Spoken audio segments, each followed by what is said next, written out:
Hi hello എല്ലാവർക്കും വണക്കം. ഞാൻ കുറേ നാളുകൾക്ക് മുമ്പ് ഇവിടെ തൊട്ടടുത്തുള്ള ഒരു മെസ്സിൽ പോയിട്ട് ഫുഡ് കഴിച്ച ഒരു വീഡിയോയിൽ പറഞ്ഞിട്ടുണ്ടായിരുന്നു എനിക്ക് അവിടെ ഏറ്റവും ഇഷ്ടപ്പെട്ടത് അവിടുത്തെ ഒരു പ്രോൺസ് ഗ്രേവി ആണെന്നുള്ളത്. ഇന്ന് നമ്മൾ തയ്യാറാക്കാൻ വേണ്ടിയിട്ട് പോകുന്നത് ആ ഒരു ടേസ്റ്റിലുള്ള പ്രോൺസ് ഗ്രേവി ആണ് കേട്ടോ. അതിനുവേണ്ടി ഒരു കടായിലേക്ക് കുറച്ച് കോക്കനട്ട് ഓയിൽ ചേർത്ത് കൊടുക്കാം. ഓയിലൊന്ന് ചൂടായി വരുമ്പോൾ ഗ്രാമ്പു, ഏലക്കായ, കറുവപ്പട്ട, പെരുംജീരകം, സാധാരണ ജീരകം എന്നിവ ചേർത്ത് കൊടുത്തിട്ട് ഒരു മിനിറ്റ് ഒന്ന് സോട്ട് ചെയ്ത ശേഷം ഇതിലേക്ക് പച്ചമുളക് കട്ട് ചെയ്തത്, കുറച്ച് കറിവേപ്പില എന്നിവ ചേർത്ത് കൊടുത്തിട്ട് വീണ്ടും ഒന്നുകൂടി ഒന്ന് സോട്ട് ചെയ്ത് കൊടുക്കുന്നുണ്ട്.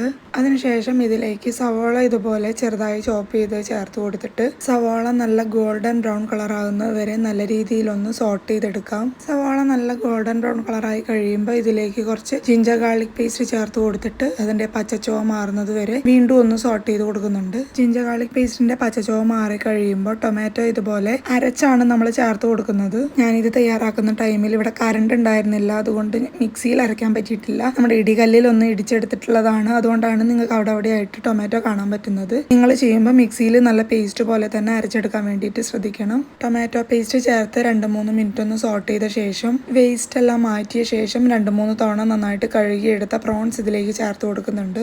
എന്നിട്ട് ഇത് നന്നായിട്ടൊന്ന് മിക്സ് ചെയ്തെടുത്ത ശേഷം ഇതിലേക്ക് ആവശ്യമായിട്ടുള്ള ഉപ്പും കൂടെ ചേർത്തിട്ട് വീണ്ടും ഒന്നുകൂടി ഒന്ന് മിക്സ് ചെയ്ത് കൊടുത്തിട്ട് ഈ പ്രോൺസ് എല്ലാം തന്നെ ഇതുപോലെ റൗണ്ട് ഷേപ്പിലായി വരുമ്പോൾ ഇതിലേക്ക് ആവശ്യമായിട്ടുള്ള മസാലകൾ ചേർത്ത് കൊടുക്കാം. ആദ്യം തന്നെ കശ്മീരി മുളക് പൊടി, മല്ലിപ്പൊടി, മഞ്ഞൾപ്പൊടി, ഗരം മസാല, കുരുമുളക് പൊടി. നേരത്തെ നമ്മൾ കുറച്ച് ഉപ്പ് മാത്രമാണ് ചേർത്ത് കൊടുത്തിട്ടുണ്ടായിരുന്നത്, അതുകൊണ്ട് ഇതിനാവശ്യമായിട്ടുള്ള ഉപ്പ് എന്നിവ ചേർത്തിട്ട് നമ്മൾ ഈ ചേർത്ത് കൊടുത്തിരിക്കുന്ന പൊടികളുടെ എല്ലാം പച്ചച്ചുവ മാറുന്നത് വരെ ഒന്നുകൂടി ഒന്ന് സോട്ട് ചെയ്ത് കൊടുക്കാം. പൊടികളുടെ പച്ചച്ചുവ മാറി കഴിയുമ്പോൾ ഇതിലേക്ക് ആവശ്യമായിട്ടുള്ള വെള്ളം ചേർത്ത് കൊടുത്തിട്ട് 5 മിനിറ്റ് മാത്രം ഇതൊന്ന് കവർ ചെയ്ത് കുക്ക് ചെയ്തെടുക്കാം. 5 മിനിറ്റിൽ കൂടുതൽ ഈ ഒരു പ്രോൺസ് വേവിച്ച് കഴിഞ്ഞാൽ വല്ലാതെ റബ്ബർ പോലെ ആയി പോകും, അതുകൊണ്ട് 5 മിനിറ്റ് തന്നെ ധാരാളം മതിയാവും.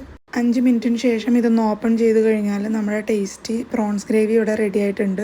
ഞാൻ ഇൻട്രൊഡക്ഷനിൽ പറഞ്ഞിട്ടുണ്ടായിരുന്നല്ലോ ആ ഒരു മെസ്സിലെ പ്രോൺസ് ഗ്രേവിയെ കുറിച്ച്. ഈ ഒരു പ്രോൺസ് കഴിച്ച ശേഷവും എനിക്ക് അതേ ഒരു ടേസ്റ്റ് ഫീൽ ചെയ്തിട്ടുണ്ടായിരുന്നു. അപ്പോൾ എല്ലാവരും ഈ ഒരു പ്രോൺസ് ഗ്രേവി ട്രൈ ചെയ്യുന്നതോടൊപ്പം തന്നെ നമ്മുടെ ചാനൽ സബ്സ്ക്രൈബ് ചെയ്യാത്തവർ സബ്സ്ക്രൈബ് ചെയ്യാൻ മറക്കരുത്. പാത്രത്തിൽ ഇന്നത്തെ വീഡിയോ ബൈ.